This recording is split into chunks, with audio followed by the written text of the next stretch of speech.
How many times do you find yourself really wondering, like, what do I need to do? And maybe you've been stepped out and you've done something new, you've done something different. There's been a dream in your heart and you went back and forth and finally you just said, I'm going to go for it. And then you met some resistance, either a little bit or sometimes a lot of resistance, and you thought, nah, never mind. It's not worth it. I just want to go back. I'll go back to the way things were. I'll go back to what I know, to what was comfortable. Or maybe you get there and you're not sure what the next step is, and it's become a little difficult, and you say, I'm not going to push forward. I'm not going to go back. I'm just going to stay right here. Or there's another option that says, go forward. Well, in our journey through the Bible, this is day 34, and we're reading today Exodus 13, 14, and 15. And it's in that reading that Israel has left the land of Egypt. They're going to the promised land, the nation that will become Israel. And as they've left, God led them a very specific way, and he's got a reason.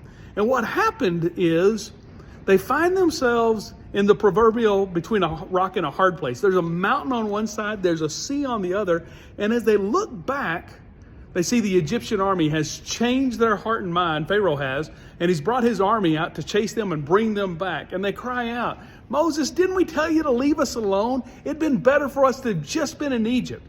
And if you pause for a second and go, wait a second, when you were in Egypt, you were crying out to God to deliver you, to keep his promise. You were slaves and you were terribly abused. But in the moment, what they do is look back at the past like it was so much better than it really was. And Moses says, why are you crying? Just be still. And when you think about it, his response is better than theirs. His response exhibits more faith. It's like, no, don't turn around and go back. Don't go back to the things of the past, the things that you couldn't stand anymore. But here's the word of God. This is what God says, Moses, tell the people to go forward. And as soon as you hear that, I can imagine Moses going, wait a second, God, we can't go forward. There's a mountain and there's a sea. What can we do?